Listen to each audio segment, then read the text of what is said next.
सर्वम शिवमयम शिवानंता शिवकृपानंता। আগামী 26শে জুলাই 2026 গ্রহরাজ শনি বক্রগতিতে যাচ্ছেন রেবতী নক্ষত্রের দ্বিতীয় পাদে। এই রেবতী নক্ষত্রের দ্বিতীয় পাদ থেকে প্রথম পাদে গিয়ে তারপর উত্তর ভাদ্রপদ নক্ষত্রে প্রবেশ করবেন। 9 অক্টোবর অবধি রেবতী নক্ষত্রে বক্রগতিতে থাকছেন।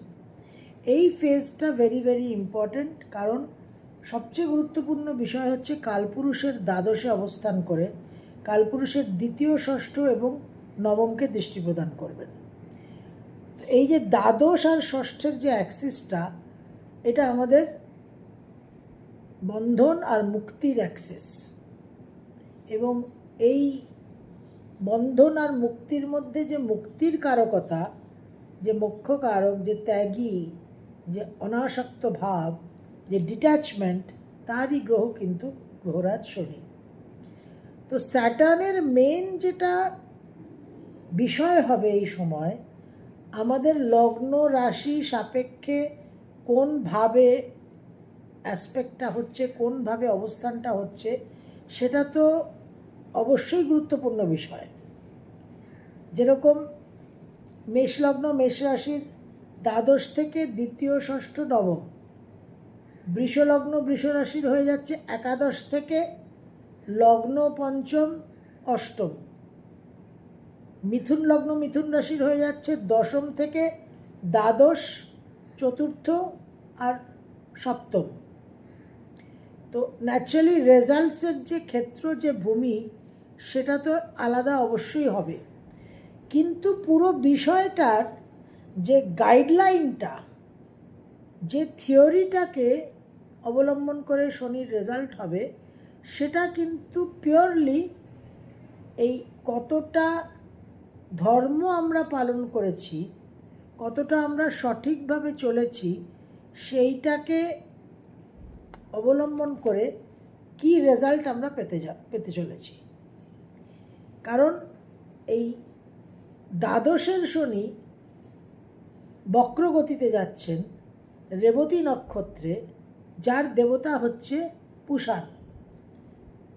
বৈদিক প্যান্থিয়নের পুষাণ, যিনি ট্রাভেলারদের, পথিকদের, যারা মেষপালক রাখালদের যিনি গাইড করতেন in their path, in their travels. তো এই যে প্রতিপালকের ভূমিকা, এই যে অভিভাবকের ভূমিকা, এই যে পথপ্রদর্শকের ভূমিকা, মানব জীবনের যে পথ চলা, নর থেকে নারায়ণের যে যাত্রা, তার কিন্তু একটা বিশেষ পথ প্রদর্শকের ভূমিকা হচ্ছে পুষাণ দেবতার। এবং সেখানে শনির অবস্থান বক্রগতিতে, এটা কিন্তু বিশেষভাবে আমাদের জীবনে যে নর্থ থেকে নারায়ণের যাত্রার যে মুভমেন্টটা, যে অগ্রগতিটা, আমরা আমাদের ট্রান্সমাইগ্রেশন অফ দ্য সোল, একটা জন্ম থেকে আরেকটা জন্ম, জন্মান্তরের যে যাত্রা, যে কাহিনী, সেই ঈশ্বর তত্ত্ব যে আমাদের উদ্দেশ্য, সেই উদ্দেশ্য, সেই যে আমাদের গোল, টার্গেট, যে পরম পুরুষার্থ, যে মোক্ষ, সেই পরম পুরুষার্থের কতটা অংশ আমরা অ্যাকচুয়ালি আমাদের বোধের মধ্যে বোধোদয় হয়েছে, আমরা কতটা কম্প্রিহেন্ড করেছি, আমরা কতটা সেটাকে পালন করে চলছি, মাথায় রেখে চলছি, আলটিমেট থিম মার্কিংটা কিন্তু ওর বেসিসেই হবে। এটা খুব ইউনিক একটা, বক্রগতির শনি সবসময় ইউনিক, কারণ স্যাটার্ন কর্মদাতা, কর্মফলদাতা, কর্মের গ্রহ, কর্মফলদাতা, কর্ম করাবে, কর্ম কি করেছি সেটাও দেখবে, অডিটর জেনারেল। কিন্তু এখানে এই যে আমাদের দ্বাদশে রেবতী নক্ষত্রে বক্রগতি, এটার পিওর একটা খুব স্পিরিচুয়াল মাপকাঠি দিয়ে কিন্তু মার্কিংটা হবে। It's very very typical. সবসময় স্যাটার্নের একটা স্পিরিচুয়াল ব্যাপার থাকছে, স্পিরিচুয়াল বেসিস থাকছে, ফান্ডামেন্টালি মৌলিকভাবে স্পিরিচুয়াল একটা বেসিস থাকছে, কিন্তু এখানে রেবতী নক্ষত্রে আরও বেশি মাপকাঠিটা কিন্তু আধ্যাত্মিক এবং স্পিরিচুয়াল, এবং বৃহস্পতির কিন্তু সেখানে নবম দৃষ্টি আছে। তো ধর্ম রক্ষতি রক্ষিতা, এই যে উক্তিটা আমরা পাই মহাভারতে এবং মনুস্মৃতিতে, এটা কিন্তু বিশেষভাবে এখন প্রযোজ্য, যে he who protects dharma is protected by dharma, dharma protects those who protected. তো ধর্মা রক্ষতি রক্ষিতা, আমরা কতটা ধর্ম পালন করে জীবনে চলছি তার উপর নির্ভর করবে যে ধর্ম বা স্যাটার্ন, ন্যায়ের কারক গ্রহ, আমাদের কতটা তিনি প্রোটেক্ট করছেন, তিনি কতটা আমাদের সাপোর্টে আছেন। এবং এই কালপুরুষের দ্বাদশে মীন রাশিতে রেবতী নক্ষত্রে অবস্থান করে যে বক্রগতিতে যাচ্ছেন গ্রহরাজ শনি, উনি কিন্তু টিপিক্যালি দেখবেন, মেজারমেন্ট করবেন, ওনার সব কিছু বিশ্লেষণ করার আধার কিন্তু হবে যে আমরা কতটা ধর্মকে পালন করে চলেছি। এই যে মহাভারতের প্রথম উক্তি, মহাভারত শুরু হচ্ছে ধর্মক্ষেত্রে কুরুক্ষেত্রে সমবেতা যুজুৎসবা, এই প্রথম যে লাইনটা ধর্মক্ষেত্রে কুরুক্ষেত্রে, এটা আমাদের একজন রামকৃষ্ণ মিশনের মহারাজ বিশ্লেষণ করেছিলেন আমাদের ক্লাসের সময়, যে ধর্মক্ষেত্রে কুরুক্ষেত্রে এইটাকে একটু ওলটপালট করে দাও, করলে কি দাঁড়াচ্ছে না, ক্ষেত্রে ক্ষেত্রে ধর্ম কুরু, জীবনের সমস্ত ক্ষেত্রে ধর্ম পালন করো, ক্ষেত্রে ক্ষেত্রে ধর্ম কুরু। তো এই বিষয়টাই কিন্তু স্যাটার্ন এখন দেখবেন, যে ক্ষেত্রে ক্ষেত্রে আমরা ধর্ম পালন করেছি কিনা। এবং লগ্ন রাশি বিশেষে ভাবটা পরিবর্তন হবে, কিন্তু ওভারঅল যা রেজাল্ট আমরা পেতে চলেছি সেটা কিন্তু আমাদের কতটা ধর্ম ন্যায় আমরা পালন করেছি তার উপর নির্ভর করবে। এবং টিপিক্যালি রেট্রোগ্রেড মানেই হচ্ছে ইন্টারনালাইজড হওয়া, রিভিউ করা। গ্রহ যখনই বক্রগতিতে যায়, পৃথিবীর কাছে আসে, আরও বলবান হয়, একটা পৃথিবীর উপর প্রভাব বিস্তার হয়, প্রভাব বৃদ্ধি পায়, এবং এই সময় গ্রহর চেষ্টা বল বৃদ্ধি পায়, যে কারণে এই সময় এই যে চেষ্টা বল, এই সময় কিন্তু আমাদের অনেক কিছু ইনপুট দেওয়ার থাকে, এই সময় আমরা অনেক কিছু ইনপুট দিতে পারি, এবং আমাদের এক্সামিনেশনের টাইম, এটা সেলফ এক্সামিনেশনের টাইম, যে আমরা কতটা সঠিক চলছি, কতটা বেঠিক চলছি। এই বিষয়টা কিন্তু ভেরি ভেরি ইম্পর্ট্যান্ট। এই বিষয়টাকে আমাদের কিন্তু মাথায় রাখতে হবে, এই বিষয়টাকে আমাদের নিয়ে চলতে হবে। আমরা রেজাল্ট তো কিছু একেবারে ডিফল্ট পাবই, সেটা তো কিছু করার নেই, সেটা অতীতের যে ফেজটা চলেছে তার উপর নির্ভর করে আমরা কিন্তু এখন একটা অতীতে আমরা যে পরীক্ষা দিয়েছি, যে পড়াশোনা করেছি, তার রেজাল্ট পাবো। কিন্তু এই retrograde phase is one more opportunity. এই বক্রগতির পর্বতে আমরা আবার সুযোগ পাচ্ছি নিজেদের সংশোধন করার, নিজেদের কারেক্ট করার। তো এই সময় কিন্তু আমাদের লগ্ন রাশি বিশেষে যে ভাবগুলো ইনভলভ থাকছে, সেই ভাবগুলো নিয়ে আমাদের চিন্তাভাবনা করতে হবে, সেটা নিয়ে আমরা আলাদা ভিডিওতে আলোচনা করব। কিন্তু বেসিক্যালি কতটা কি আমরা ন্যায় ধর্ম পালন করেছি সেই আধারের উপর, সেটাই কিন্তু আমাদের শনি গ্রহরাজের মাপকাঠি হতে চলেছে আরও তীব্রভাবে। এবার এই আমাদের যে দশ অবতারের সঙ্গে নবগ্রহকে সংযুক্ত করা হয়েছে, তো সেখানে কুর্মা অবতারের সঙ্গে গ্রহরাজ শনির কানেকশন স্থির করা হয়েছে। তো এই যে কুর্ম অবতার, এই কুর্ম অবতারের বিশেষ আমরা উল্লেখ পাই বিষ্ণু পুরাণের সমুদ্র মন্থনে, যখন দেবতারা আর অসুররা মন্দর পর্বতকে ব্যবহার করে সমুদ্র মন্থন করে হলাহল থেকে অমৃত অর্জন করেন। মন্দর পর্বত যেহেতু ডুবে যাচ্ছিল, তখন ভগবান শ্রী বিষ্ণু নারায়ণ কুর্ম রূপ অবতার নিয়ে তিনি মন্দর পর্বতকে সাপোর্ট দেন।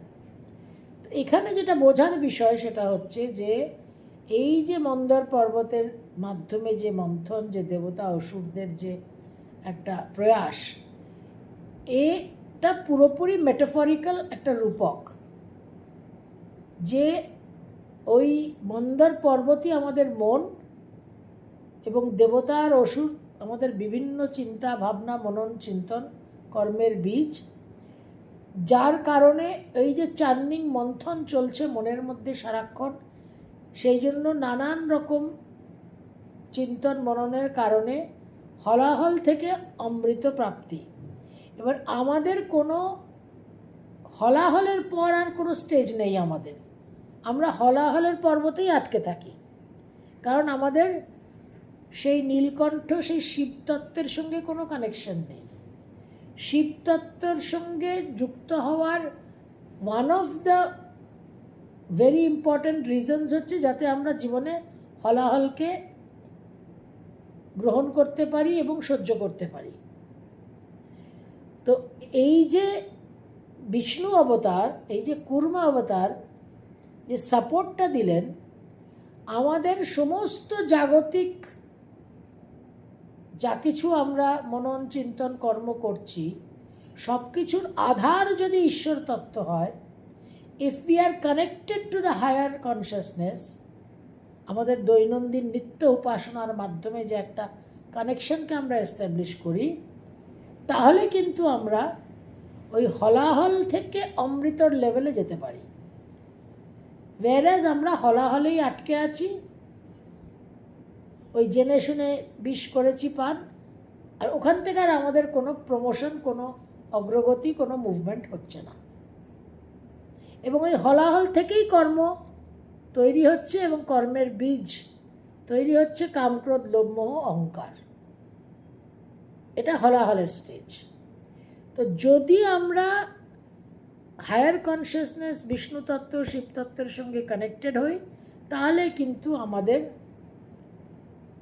এই যে দ্বাদশ আর ষষ্ঠের যে উল্লেখ করলাম, যে বন্ধন আর মুক্তির যে অ্যাক্সিসটা, সেই অ্যাক্সিসটাকে কিন্তু আমরা সঠিকভাবে জাগ্রত করতে পারবো, যেটা আমরা এখন করতে পারছি না। আমরা আরও ঋণ বৃদ্ধি করছি ষষ্ঠভাবে, আর আমাদের যে লসেসগুলো সেগুলোকে আমরা আরও অনুভব করছি জীবনে।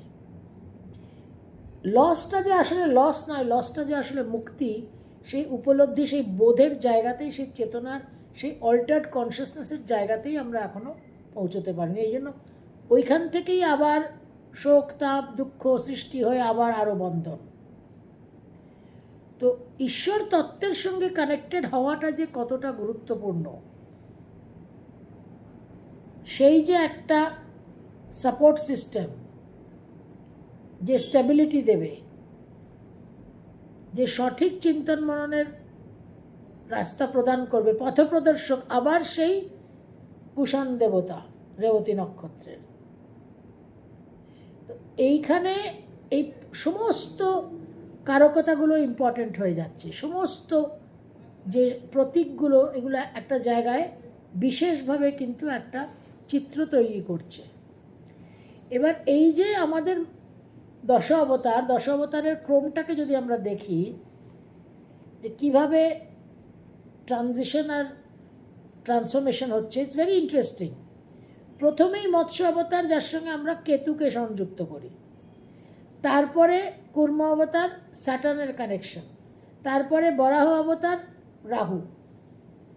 তাহলে প্রথম হচ্ছে পিওরলি স্পিরিচুয়াল, নেক্সট হচ্ছে স্যাটার্ন স্পিরিচুয়াল অ্যান্ড মেটেরিয়াল, আর থার্ড হচ্ছে Varaha purely earth energy, Rahu purely materialistic.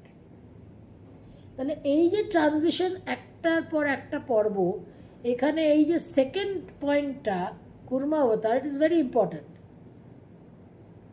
যে টর্টয়েস টার্টল জলেও থাকতে পারে, স্থলেও থাকতে পারে। এই অ্যাডাপ্টেবিলিটি স্যাটার্নের যে সমস্ত কারকতাগুলো, বৈশিষ্ট্যগুলো আমরা স্টাডি করি, তার সঙ্গে আমরা কুর্মাবতার টর্টয়েস টার্টলের অনেক কিছু মিল পাবো, সাদৃশ্য পাবো। এই টর্টয়েস টার্টল একা থাকতে ভালোবাসে, সলিটারি নেচার, স্লো মুভিং, 2.5 বছর একটা রাশিতে। এই টার্টল বা টর্টয়েস এক্সট্রিমলি ইন্টেলিজেন্ট এবং হাইলি এনশিয়েন্ট, বহু প্রাচীন, ওভার 200 মিলিয়ন ইয়ার্স। টার্টলের একটু কম, টার্টল 100-150। এই কুর্মাবতার এই টার্টল টর্টয়েস মাসের পর মাস আহার গ্রহণ না করে, জল গ্রহণ না করে থাকতে পারে। এই যে ক্যাপাসিটি, এই যে স্ট্রেংথ, এই যে সার্ভাইভাল ক্যাপাসিটি, শনিও কিন্তু ঠিক সেই রকম। শনিও সেই ত্যাগের গ্রহ, সে অনাসক্ত হওয়ার গ্রহ, সেই কঠিন কৃচ্ছ সাধনের গ্রহ, longest living land surviving animal. Shani থেকে আমরা আয়ুও বিচার করে থাকি, অষ্টমের কারক শনি। এবং এক্সেপশনাল সেন্স অফ স্মেল, ঘ্রাণ শক্তি প্রবল। ঘ্রাণ শক্তিকে আমরা পৃথ্বীতত্ত্বর সঙ্গে কানেক্ট করেছি। এবার আমরা যদি পঞ্চতত্ত্বের ক্রমটা দেখি, পিওর কনসিয়াসনেস চৈতন্য থেকে ফার্স্ট যে ক্রিয়েশন, যে পঞ্চতত্ত্বের প্রথম তত্ত্ব হচ্ছে আকাশ তত্ত্ব, অলমোস্ট লাইক কনসিয়াসনেস। তারপরে হচ্ছে বায়ুতত্ত্ব, সেকেন্ড, দ্বিতীয় তত্ত্ব, দ্বিতীয় অবতার কুর্মাবতার স্যাটার্ন, দ্বিতীয় তত্ত্ব হচ্ছে বায়ুতত্ত্ব, এবং স্যাটার্ন হচ্ছে বায়ুতত্ত্বের গ্রহ। তো এই যে ক্রমগুলো, এই ক্রমগুলো, এগুলো স্টাডি করাটা ভেরি ইম্পর্ট্যান্ট। এখন এই টার্টল বা টর্টয়েস এর একটা কসমিক টার্টল, ওয়ার্ল্ড টার্টল একটা রূপ আছে, যেটা আমরা আমাদের হিন্দু শাস্ত্রে পাই, চাইনিজ মিথোলজিতে পাই, ইন্ডিজেনাস আমেরিকান মিথোলজিতে পাই। এই টার্টল বা টার্টয়েস পৃথিবীকে ধারণ করে আছে, কসমিক টার্টল বলা হয়। যে কারণে আমাদের বাস্তুশাস্ত্রেও কিন্তু এই এই টার্টলের একটা বিশেষ প্রয়োগ আছে। ওং কুর্মায় নমঃ, ওং কুর্মায় নমঃ। এই ফেজটাতে, এই যে বক্রগতির ফেজ, এই বক্রগতির ফেজে সিংহ রাশি ধরে নিন, অষ্টমে শনি বক্রী হচ্ছে, আকস্মিক কিছু পরিবর্তন। ধনু রাশি, 4th হাউসের স্যাটার্ন বক্রগতিতে যাচ্ছে, বিশেষভাবে গৃহ থেকে দূরে যাওয়া, গৃহ বিবাদ, মায়ের সঙ্গে বিবাদ, মায়ের শরীর স্বাস্থ্য নিয়ে উৎকণ্ঠা। মেষ রাশির দ্বাদশে শনি বক্রী হচ্ছে, বিশেষভাবে গৃহ থেকে দূরে যাওয়া। তো এই গৃহ সংক্রান্ত, ভূমি সংক্রান্ত, পারিবারিক সুখ শান্তি সংক্রান্ত যে সমস্যাগুলো, তার জন্য কিন্তু বিশেষ উপায় হচ্ছে নর্থ ইস্টে, বাড়ির ঈশান কোণে ওং কুর্মায় নমঃ 108 বার প্রতিদিন, সম্ভব হলে প্রতিদিন, না হলে একদিন বাদে একদিন করবেন। বুধ বৃহস্পতিবারটা চেষ্টা করবেন করতে, অতি অবশ্যই সুফল পাবেন। ওং নমো ভগবতে আকুপারায়, এই মন্ত্রটা আপনাদের আগেও দিয়েছিলাম, অনেকেই হয়তো জানেন না, শোনেননি, আপনাদের জন্য আরেকবার রিপিট করলাম। ওং নমো ভগবতে আকুপারায়, সেই ঈশান কোণে চেষ্টা করবেন একটা আসনে বসার এবং একটা ধূপদীপ জ্বালানোর, ভেরি ইম্পর্ট্যান্ট। বিশেষভাবে সুফল পাবেন। এমন না যে একজনের বা সকলেরই সব কিছু প্রকট হবে জীবনে, তা নয়। কারুর হয়তো মানসিক অশান্তি হবে, কারুর হয়তো গৃহ থেকে দূরে যাওয়া, কারুর গৃহ বিবাদ, তো যার যেরকম, এবং ওভারঅল বাস্তুর একটা কারেকশন এই সময়টা কিন্তু এর মাধ্যমে অতি অবশ্যই আপনারা করতে পারবেন। বিশেষভাবে এটাকে পালন করা প্রয়োজন। অনেক রকম কিন্তু আমরা রেজাল্ট পেতে চলেছি। Saturn will be very very impactful. এবং এই যে কচ্ছপ, টর্টয়েস, টার্টল, তার যে একটা শক্ত বহির আবরণ, যার ভিতরে সে ঢুকে যায় যখন সে বিপদের আশঙ্কা করে, এই ভিতরে ঢুকে যাওয়ার এই যে রিট্র্যাক্ট করা, আমাদেরও কিন্তু এই সময় বিশেষ করে অন্তর্মুখী হতে হবে। এবং স্যাটার্ন রেট্রোগ্রেডে অন্তর্মুখী না হয়ে আত্মবিশ্লেষণ না করে কোনো উপায় নেই। 75% রেমেডি, প্রতিকার হচ্ছে অন্তর্মুখী হওয়া এবং আত্মবিশ্লেষণ করা। অতি অবশ্যই করুন। অন্যান্য ভিডিওতে, আগামী ভিডিওতে বিশেষভাবে মেষ থেকে মীন লগ্নের ফলাফল, অ্যাডভাইস, গাইডেন্স আপনাদের অবশ্যই দেব। সর্বম শিবময়ম শিবানন্তা শিবকৃপানন্তা।